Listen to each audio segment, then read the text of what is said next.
हर घर स्वदेशी, हर घर स्वदेशी। आत्मनिर्भर भारत संकल्प अभियान 2025 की इस कार्यशाला में आज उपस्थित भारतीय जनता पार्टी के कर्मठ प्रदेश अध्यक्ष माननीय चौधरी भूपेंद्र सिंह जी, वीरभूमि चित्तौड़गढ़ से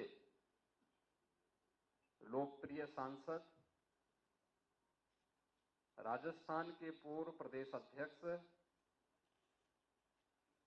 और इस कार्यक्रम के राष्ट्रीय स्तर पर सह संयोजक के रूप में जिनका भी मार्गदर्शन आप सबको प्राप्त हुआ है, ऐसे माननीय श्री सीपी जोशी जी, भारतीय जनता पार्टी के हमारे प्रदेश के संगठन के महामंत्री सम्मानिय श्री धर्मपाल जी, अभियान के संयोजक श्री ब्रज बहादुर जी, प्रदेश टोली से जुड़े हुए सभी हमारे पदाधिकारीगण और प्रदेश के सभी जनपदों से यहां पर उपस्थित भारतीय जनता पार्टी के सभी कार्यकर्ता बहनों और भाइयों, मैं सबसे पहले शारदीय नवरात्रि के अवसर पर आप सबका हृदय से अभिनंदन करता हूं, आप सबका स्वागत करता हूं इस विशेष कार्यशाला में। और खासतौर पर श्री सीपी जोशी जी का, जो वीरभूमि चित्तौड़गढ़ से माननीय सांसद भी हैं और भारतीय जनता पार्टी के एक प्रखर और वरिष्ठ कार्यकर्ता होने के नाते पूरे राजस्थान में उनका सानिध्य और सहयोग भारतीय जनता पार्टी के कार्यकर्ताओं को, राष्ट्रवादी अभियान के कार्यकर्ताओं को प्राप्त होता है।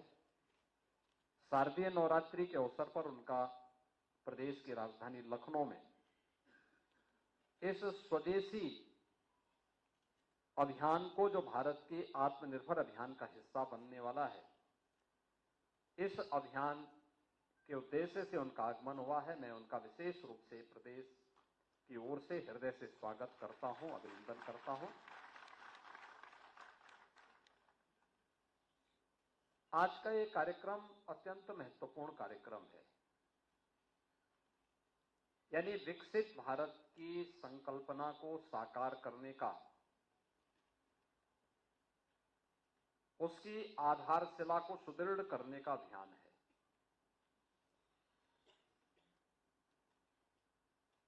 स्वदेशी अब केवल एक नारा नहीं है, और स्वदेशी अब केवल खादी वस्त्रों तक सीमित नहीं है। सुई से लेकर के समुद्री मालवाहक जहाजों से के निर्माण को लेकर के और एक फाउंटेन पेन से लेकर के एरोप्लेन के निर्माण को लेकर के भारतीय जनता पार्टी के नेतृत्व की सरकार देश के अंदर इस प्रकार का प्रोडक्शन कर रही है। इसलिए स्वदेशी की इस अवधारणा को विराट और व्यापक रूप दिया है आदरणीय प्रधानमंत्री जी ने, जो भारत में निर्मित हो, जिससे भारत के श्रमिकों का पसीना लगा हो और भारत की युवा शक्ति की प्रतिभा जिसके निर्माण में लगी है, वह हमारे लिए स्वदेशी है। Make in India, make for the world, यानी पूरी दुनिया के लिए भारत के द्वारा बनाया गया उत्पाद जो पूरी दुनिया के लिए उपयोगी हो, दुनिया उसका अनुसरण करने के लिए मजबूर हो, वह सब हमारे लिए स्वदेशी है। और उस स्वदेशी को हम सब अपने जीवन का हिस्सा बना सकें, यह अत्यंत महत्वपूर्ण है। उस अभियान में आपको अपनी अपनी इकाई में योगदान देना है। इसलिए महत्वपूर्ण संगोष्ठी और शारदीय नवरात्रि की द्वितीया तिथि को यह आपके लिए भी और हम सब के लिए भी अत्यंत महत्वपूर्ण विषय है। आपने यहां पर अभी इस कार्यक्रम के राष्ट्रीय सह संयोजक श्री सीपी जोशी के उद्बोधन को सुना।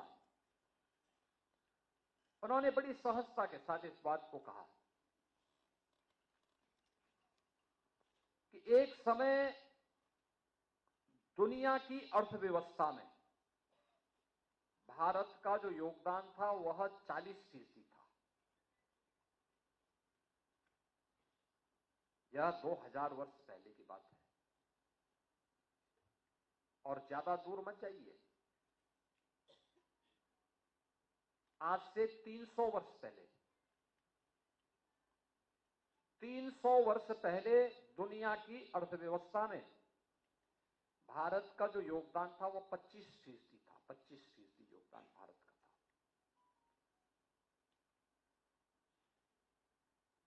उद्योगों से उत्पादन में भारत का यानी औद्योगिकीकरण में जो उत्पादन होता था वो उसमें भारत का योगदान नंबर 1 पर था। 25% का योगदान अकेले भारत का हुआ करता था। भारत का मतलब आज का भारत, पाकिस्तान और बांग्लादेश, जिसको आप बृहत्तर भारत कहते हैं। यानी 300 वर्षों तक भारत दुनिया की नंबर 1 की आर्थिक ताकत थी, नंबर 1 का उत्पादक राष्ट्र था और कृषि में तो भारत की कोई सानी ही नहीं थी। कृषि की स्थिति यह थी, जो बात अभी कह रहे थे डॉक्टर जोशी जी, दुनिया के अंदर अगर आप देखेंगे, वास्तव में यह सच है कि अगर भौगोलिक दृष्टि से आप देखेंगे तो भारत का स्थान दुनिया के अंदर 7वें राष्ट्र के रूप में आता है। इस हमारा जो भौगोलिक क्षेत्रफल है वो 7वें नंबर पर आता है। नंबर 1 पर रूस है, नंबर 2 पर चीन आता है, नंबर 3 पर अमेरिका आता है, नंबर 4 पर ब्राजील का नंबर आता है, फिर ऑस्ट्रेलिया का नंबर आता है,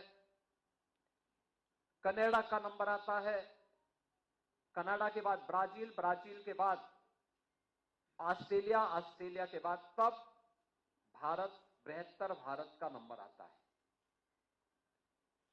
यानी भारत, पाकिस्तान और बांग्लादेश का जो कुल भूभाग है, इसके पास लगभग 42.5 करोड़ हेक्टेयर की भौगोलिक क्षेत्रफल था हमारे पास। लेकिन रूसी संघ के पास जो है वह है 1 अरब 70 करोड़ हेक्टेयर लैंड उसके पास, बहुत बड़ा भूभाग उसके पास, भारत से कई गुना बड़ा। अमेरिका के पास भी काफी बड़ा है, कनाडा के पास भी कई ज्यादा बड़ा,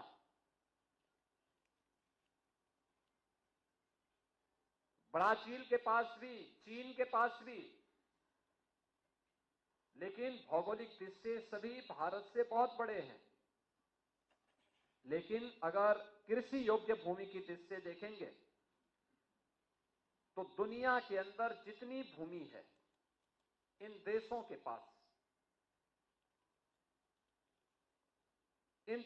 पास जितनी भूमि है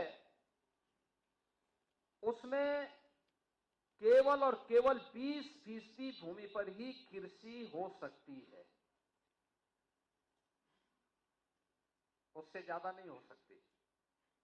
और भारत अकेले देश है जिसकी 60% से अधिक भूभाग पर बेहतर कृषि होती है और दुनिया की सबसे उर्वरा भूमि, सबसे अच्छा जल संसाधन भारत रखता है। एक नहीं, कई कई फसलें भारत ले सकता है। और भारत लेता था। भारत कपड़े का सबसे बड़ा उत्पादक था। दुनिया के अंदर भारत कपड़ा बेचता था। आपने बंगाल के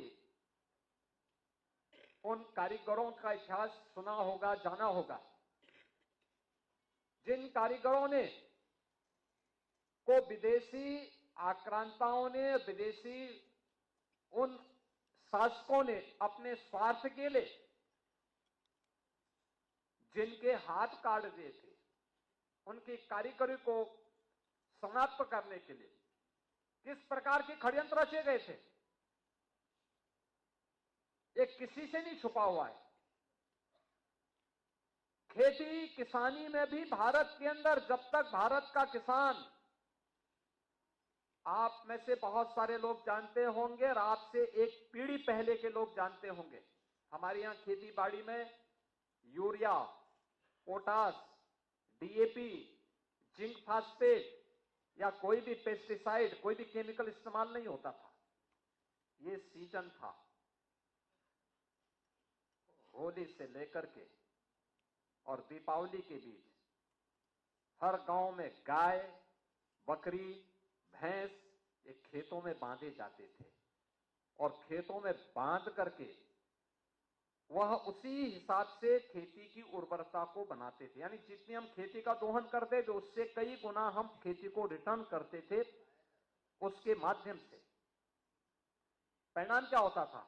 आज जिसको लेकर के प्रधानमंत्री जी नेचुरल फार्मिंग कह रहे हैं, जिसके लिए सुभाष पालेकर जी कहते हैं जीरो बजट खेती, ये जीरो बजट खेती ही हमारा अन्नदाता किसान इस देश के अंदर करता था।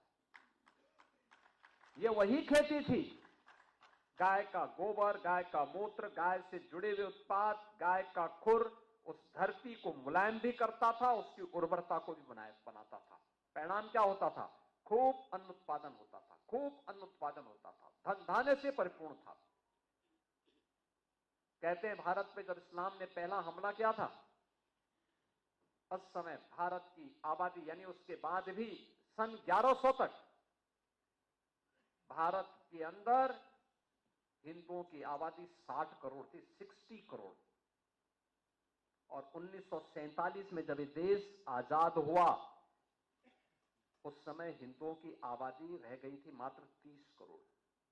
आप मुझे बताइए, इन 800-900 वर्षों में हमारी आबादी बढ़नी चाहिए थी कि कम होनी चाहिए थी? कम हुई। हम 60 करोड़ से 30 करोड़ पे आ गए। यानी आबादी ही नहीं घटी, हमारी खेती के उत्पादन को भी कम कर दिया गया। ये आबादी जो कम हुई, आक्रांताओं ने ही मारा नहीं, बल्कि भूख से मरे, बीमारी से मरे, तमाम अन्य प्रकार की यातनाओं से मरे। विदेशी दास्ता ऐसे ही होती है। इस देश पे वही किया गया, इस देश पर अत्याचार किया गया, उसका शोषण किया गया। और जिस भारत में 300 वर्ष पहले आधी से कम आबादी खेती पे निर्भर करती थी, आधी से अधिक आबादी उद्योग धंधों में लिप्त थी, बड़े उद्योग नहीं, यहां पे कल कारखाने थे, लघु सीमांत और लघु और कुटीर उद्योगों का एक जाल फैला हुआ था। ये भारत की ताकत बनती थी। भारत को उत्पादक देश के रूप में, प्रोडक्शन के रूप में भारत का बेहतरीन उत्पादन दुनिया के मार्केट में छाता था। दुनिया का व्यापारी यहां आता था, यहां से लेके जाता था, यहां से व्यापारियों का काफला अपना सामान पहुंचाता था। क्या नहीं था भारत के पास? सब कुछ तो था। लेकिन जिन लोगों ने जाति के नाम पे बांटा, क्षेत्र के नाम पे बांटा, भाषा के नाम पर बांटा, तमाम बातों के आधार पर बांटा, और आज भी वे उसी विदेशी मानसिकता के साथ काम कर रहे हैं। समाज को विभाजित कर रहे हैं, विभाजन कर रहे हैं, बांट रहे हैं, काट रहे हैं। वे लोग इस स्वदेशी अभियान में भी तमाम प्रकार की उंगलियां उठाएंगे।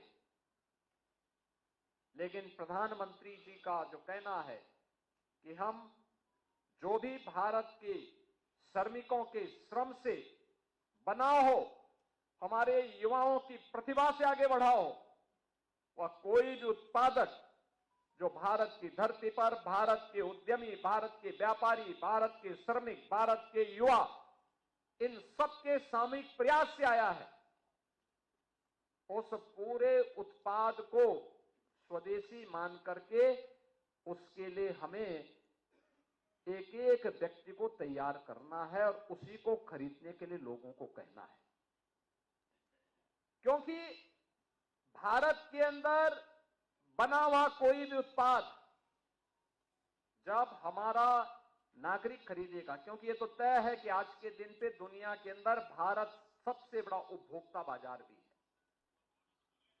140-145 करोड़ की आबादी कौन नकार सकता है? उसकी आवश्यकताओं की पूर्ति करने के लिए, उसकी आवश्यकताओं के लिए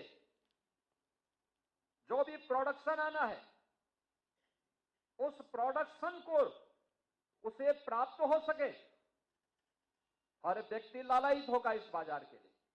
क्योंकि प्रोडक्शन तो डिमांड एंड मार्केट की सप्लाई पे निर्भर करता है और लोगों को प्राप्त हो, कोई इसको नजरअंदाज नहीं कर सकता। और इसलिए इतने बड़े मार्केट को उसके बारे में अवगत कराना एक राष्ट्रीय कार्य है। क्योंकि भारत का पैसा भारत के अंदर लगेगा तो भारत की समृद्धि का कारण बनेगा। भारत का पैसा दुनिया के उद्यमी मुनाफा कमाएं तो भारत का पैसा दुनिया के बाजार में चला जाएगा। परिणाम क्या होगा? उनका मुनाफा फिर भारत के अंदर आतंकवाद को भड़काने में, नक्सलवाद को भड़काने में, उग्रवाद को भड़काने में और भारत के अंदर ही अव्यवस्था पैदा करने में उसका दुरुपयोग होगा। तो सबसे पहले भारत का पैसा भारत के कारीगरों के हाथों में जाए, भारत के युवाओं के हाथों में जाए, भारत के हस्तशिल्पियों के हाथों में जाए, इस अभियान का हिस्सा बनना। तो मैंने कहा कि यह अभियान देश की आजादी का अभियान कभी स्वामी दयानंद सरस्वती ने प्रारंभ किया था, कभी वीर सावरकर ने इसके पक्ष में आवाज उठाई थी, कभी महात्मा गांधी और तिलक ने आवाज उठाई थी और ये आवाज आज स्वतंत्र भारत में नए भारत के शिल्पी के रूप में प्रधानमंत्री मोदी जी ने इस अभियान को एक नई गति दी है, एक नई गति दी है। और आदरणीय प्रधानमंत्री जी की ही प्रेरणा से हम लोगों ने उत्तर प्रदेश में 1 डिस्ट्रिक्ट 1 प्रोडक्ट की स्कीम निकाली थी, योजना निकाली थी, जो अब तक की सफलतम योजनाओं में से एक है देश के अंदर। आप जानते होंगे सभी 75 जनपदों की एक यूनिक प्रोडक्ट है यूपी के अंदर। 75 जनपदों की यूनिक प्रोडक्ट। दुनिया के अंदर कोई भी व्यक्ति खेलता कहीं भी होगा, लेकिन उसके पास फुटबॉल, उसके पास बैडमिंटन का रैकेट, उसके पास क्रिकेट की बॉल या बैट, उसके पास हॉकी का स्टिक, कुछ भी हो, वह कहीं और से नहीं बनी होगी, उत्तर प्रदेश के मेरठ में ही बनी होगी। चमड़े का उत्पाद दुनिया के अंदर लोग इस्तेमाल करते होंगे। चमड़े का बैग होगा, चमड़े का पर्स होगा, चमड़े का जूता होगा, चमड़े से जुड़ा हुआ कोई भी उत्पाद होगा, इस्तेमाल दुनिया कर रही होगी, लेकिन बना हुआ आगरा, कानपुर या उन्नाव में ही बना होगा।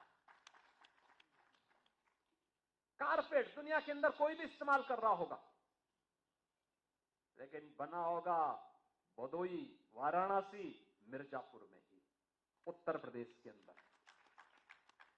सिल्क की साड़ी दुनिया के अंदर लोग इस्तेमाल करते होंगे, लेकिन बनी होगी वाराणसी और आजमगढ़ में।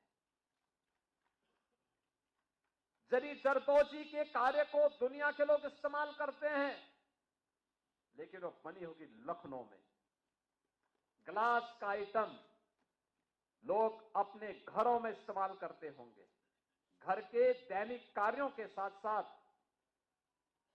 उनके घर की डाइनिंग की शोभा बढ़ाने के लिए भी, लेकिन बना होगा फिरोजाबाद में ही। हर घर की शुरुआत होती है सुबह की चाय से, और चाय परोसा जा रहा होगा जो चीनी मिट्टी का बर्तन बना होगा खुर्जा में ही बना होगा। ब्लैक पॉटरी बनी होगी तो आजमगढ़ में बनी होगी, टेराकोटा बना होगा तो गोरखपुर में बना होगा। यानी ये वन डिस्ट्रिक्ट वन प्रोडक्ट की सभी जगह की, और दुनिया के अंदर सबसे अच्छा चावल भी अगर किसी को खाना है तो सिद्धार्थनगर का काला नमक चावल खा लीजिए।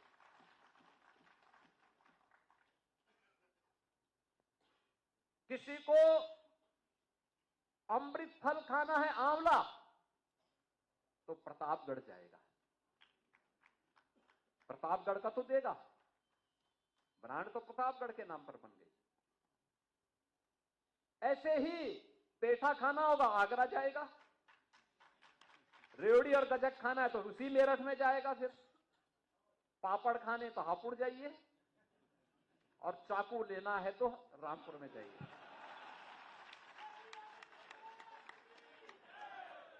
लेकिन ये वन डिस्ट्रिक्ट वन प्रोडक्ट की उत्तर प्रदेश की स्कीम ने, जो प्रधानमंत्री जी की प्रेरणा से हमने प्रारंभ की, इसने रोजगार दिया। 96 लाख यूनिट उत्तर प्रदेश के अंदर स्थापित हुई हैं। इस 17 के पहले मृत प्राय हो चुका था, लोग पलायन कर रहे थे, कारीगर हताश था, निराश था, सरकार का प्रोत्साहन नहीं था, बड़े पैमाने पे लोग भाग रहे थे। हम लोग आए, हमने स्कीम बनाई, उसको फिर से जोड़ा, उसको एक नई गति दी, उस अभियान को एक नए सिरे से आगे बढ़ाने का काम किया, और आगे बढ़ाने के साथ साथ जब उसको मजबूती प्रदान की, उसको हमने डिजाइन दी, उसको हमने टेक्नोलॉजी दी, उसको हम लोगों ने मार्केट दिया, उसकी ब्रांडिंग की, और हर प्रकार से उसको प्रोत्साहित किया, पैकेजिंग की सुविधा दी। आज परिणाम क्या है? 2 लाख करोड़ रुपए का केवल हम एक्सपोर्ट कर रहे हैं, 2 लाख करोड़ का। आप जाइए भदोही में 14,000 करोड़ रुपए का केवल एक्सपोर्ट होता है। ये दुनिया के मार्केट में, डोमेस्टिक मार्केट अलग है। आप चले जाइए मुरादाबाद में ब्रास के लिए, ब्रास का आइटम 12 से लेके 14,000 करोड़ का वहां से एक्सपोर्ट होता है, डोमेस्टिक मार्केट का अलग है। अगर आप चले जाइए फिरोजाबाद में 4 से 5,000 करोड़ का केवल एक्सपोर्ट हो जाता है। यानी हर एक मार्केट की अपनी एक पहचान है, अपनी एक ताकत बनी है। और परिणाम क्या है? जो उत्तर प्रदेश माना जाता था कि ये बीमारू राज्य है, वो अकेले 2 लाख करोड़ का केवल एक्सपोर्ट कर देता है ओडीओपी के माध्यम से। ये पैसा गवर्नमेंट के पास कम, हमारे उद्यमियों के पास, हमारे कारीगरों के पास, हमारे श्रमिकों के पास आता है, और इसमें 2 करोड़ लोग रोजगार प्राप्त कर रहे हैं। 2 करोड़ लोग, 2 करोड़ का मतलब 10 करोड़ लोगों का सीधे सीधे इस कारोबार के साथ जुड़ाव होता है। यह है ताकत। यानी कम पूंजी पर, कम स्थान पर, घर के अंदर भी यह काम हो सकता है। लोग यही करते हैं और उसका लाभ प्राप्त होता है। यह है ताकत हमारी। और उस ताकत को जो हर एक क्षेत्र में भारत के अंदर पैदा हो रहा है, हमारे लोकल किसान, लोकल श्रमिक, हमारा युवा, हमारे अपने लोग जो उत्पाद तैयार कर रहे हैं, जो प्रोडक्शन तैयार कर रहे हैं, वह एकजुट, उसको मजबूती मिले, इसको लेकर के एक बड़े अभियान का हो। और मैं तो चाहूंगा धर्मपाल जी से 25 सितंबर से 29 सितंबर के बीच हम यूपी इंटरनेशनल ट्रेड शो का आयोजन कर रहे हैं ग्रेटर नोएडा में, इंडिया एक्सपो सेंटर में। आदरणीय प्रधानमंत्री जी इसका उद्घाटन करेंगे इसी 25 सितंबर को, प्रातः 9:30 बजे उद्घाटन करेंगे। ये स्वदेशी और आत्मनिर्भर का सबसे अच्छा मॉडल है। आप देखना, ये उसका तीसरा संस्करण है हमारा, हम पिछले 3 वर्षों से कर रहे हैं। उत्तर प्रदेश के अंदर किसी भी जनपद में जो बना होगा उसको वहां पे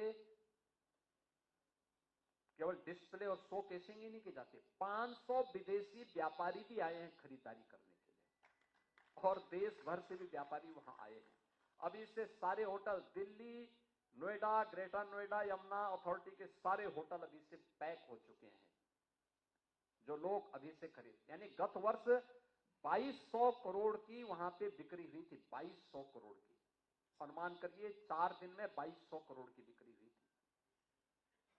यानी एक सफलतम आयोजन होता है जो उत्तर प्रदेश के कारीगरों को, हस्तशिल्पियों को, उद्यमियों को वहां पर एक प्लेटफॉर्म प्राप्त होता है। और उत्तर प्रदेश तो आज वन डिस्ट्रिक्ट वन प्रोडक्ट और खादी के प्रोडक्शन से लेकर के डिफेंस प्रोडक्शन तक अपनी ताकत का भरपूर इस्तेमाल कर रहा है। अन्नदाता किसान खुशहाल है, उसको लागत का 1.5 गुना से अधिक दाम मिल रहा है। अकेले गन्ना किसानों को हमने पिछले 8 वर्ष के अंदर 2,86,000 करोड़ रुपए का गन्ना मूल्य का भुगतान उसके खाते में डीबीटी के माध्यम से किया है। लगातार इन कार्यक्रमों को एक तरफ आगे बढ़ाया जा रहा है। 45 लाख करोड़ रुपए से अधिक के निवेश के प्रस्ताव यहां पर आए, बेहतरीन कनेक्टिविटी भी बनाई गई, और वन डिस्ट्रिक्ट वन प्रोडक्ट और विश्वकर्मा श्रम समान और पीएम विश्वकर्मा जैसी स्कीम के माध्यम से इसको प्रभावी ढंग से आगे बढ़ाने का काम किया जा रहा है। और उत्तर प्रदेश का इंटरनेशनल ट्रेड शो प्रधानमंत्री मोदी जी के उसी अभियान का हिस्सा है, जो इसका 3य संस्करण 25 सितंबर को आदरणीय प्रधानमंत्री जी के कर कमलों से ग्रेटर नोएडा में ही संपन्न होने जा रहा है। आप एक बार जाके देखेंगे, उन स्टॉल को देखेंगे, लगभग 2,500 के आसपास स्टॉल लगे हुए हैं उत्तर प्रदेश के सभी 75 जनपदों के। आज इलेक्ट्रॉनिक कंपोनेंट कोई भी हो देश का, उसका 60% प्रोडक्शन यूपी कर रहा है, और 60% मोबाइल फोन अकेले उत्तर प्रदेश में बन रहे हैं आज के दिन पे। फोन की कोई भी होगा, उसकी जो स्क्रीन होती है, जो उसका डिस्प्ले बोर्ड होता है, टेलीफोन, यानी आपका स्मार्टफोन हो, टैबलेट हो, लैपटॉप हो, ये पूरी स्क्रीन उत्तर प्रदेश के अंदर बन रही है। यानी अब ये चीन से, ताइवान से या अमेरिका से नहीं आ रही, उत्तर प्रदेश के अंदर बन रही है। और उत्तर प्रदेश के अंदर हम पिछले 5 साल से इसका सफलतापूर्वक प्रोडक्शन करके न केवल देश के लिए बल्कि दुनिया के लिए भी इसको उपलब्ध करवा रहे हैं। अकेले उत्तर प्रदेश 2 लाख करोड़ का उत्तर प्रदेश मोबाइल फोन यहां से बाहर भेजता है, बड़े पैमाने पे भेज रहा है, हर स्तर पर कार्य हो रहा है। और उस दृष्टि से इस ट्रेड शो को अगर आप देखेंगे तो आपको भी लगेगा कि हमें गांवों में, अपने अपने जनपदों में स्वदेशी मेला कैसे लगाना है। हमारा एमएसएमई विभाग भी इसमें सहयोग करेगा आपका। और मैं चाहूंगा कि मेला की तिथि भले देर की, अगर उसको पहले लगाएंगे तो व्यापारियों को लाभ भी होगा। जैसे अभी दीपावली के पहले हम लोगों का प्रयास रहता है कि हर जनपद में वन डिस्ट्रिक्ट वन प्रोडक्ट का और स्थानीय उत्पादों का मेला लगे जनपद स्तर पर। अगर हम अभी से इसकी प्लानिंग कर लेंगे, क्योंकि दीपावली 19 और 20 को पड़ेगी, अगर हम 10 से 18 के बीच में 1 सप्ताह का मेला इस रूप में अभी से प्लानिंग कर लेंगे, बड़े पैमाने पे ये कार्यक्रम अच्छे हो सकते हैं, क्योंकि इसमें बहुत लाभ स्थानीय उद्यमियों को और व्यापारियों को होता है। और दूसरा, विदेशी उत्पाद को लोग खरीदने से फिर बचते हैं। जैसे चीन की झालर पहले ही छा जाती थी, पहले आज 17 के पहले छाती थी, लेकिन अब घर घर में दीप लोग जला रहे हैं, मिट्टी के दीप जला रहे हैं। मुझे याद है जब हमें अयोध्या में दीपोत्सव का आयोजन करना था 2017 में, 51,000 दीप अयोध्या और अयोध्या कमिश्नरी में नहीं मिले थे, पूरे प्रदेश भर से मुझे जुटाने पड़े थे। और उसके बाद इस संख्या बढ़ती गई। गत वर्ष हमने 21 लाख दीप प्रज्वलित कराए थे और सभी अयोध्या में बने थे, अयोध्या में बने थे। और इस बार भी हमारा प्रयास है कि रिकॉर्ड तोड़ दीपोत्सव के कार्यक्रम के साथ दीप भी प्रज्वलित होंगे। न केवल मिट्टी के बल्कि गाय के गोबर के दीप भी बनेंगे बड़े पैमाने पर। हमें लोकल लोगों को इसके लिए तैयार करना होगा। हर घर में दीप जले। अगर हर घर स्वदेशी होगा तो हर घर पर भी दीप जले। ये दीप भी भारत का स्वदेशी मॉडल है और इसको बड़े पैमाने पर हमें आगे बढ़ाने के कार्यक्रम के साथ जोड़ना है। ये कार्यक्रम जो अलग अलग स्तर पर, अभी आपको जनपद स्तर की भी कार्यशाला करनी है, मंडल स्तर पर भी कार्यशाला करनी है, लेकिन हो सके तो एक दिन इंटरनेशनल ट्रेड शो जिसमें केवल उसमें कहीं और का नहीं है, केवल उत्तर प्रदेश के अंदर जो बना है, आपको उत्तर प्रदेश की ताकत का एहसास होगा। और मैं इसलिए बोल रहा हूं, भारत विपन्न हुआ क्यों? बंगाल में अकाल क्यों पड़ा था? क्यों बीमारी से लोगों को देश के अंदर मरना पड़ा था? क्योंकि भारत की जो ताकत थी, आधा कृषि से, कृषि का स्थान ले लिया। देसी खाद की जगह, ऑर्गेनिक खाद की जगह जो गाय भैंस बकरी के खाद के गोबर से खाद जो प्राप्त होती थी, खेती की उर्वरता बढ़ती थी, जिसमें पानी की आवश्यकता उतनी नहीं होती थी, एक स्वदेशी मॉडल था, सेल्फ सस्टेनेबल मॉडल था।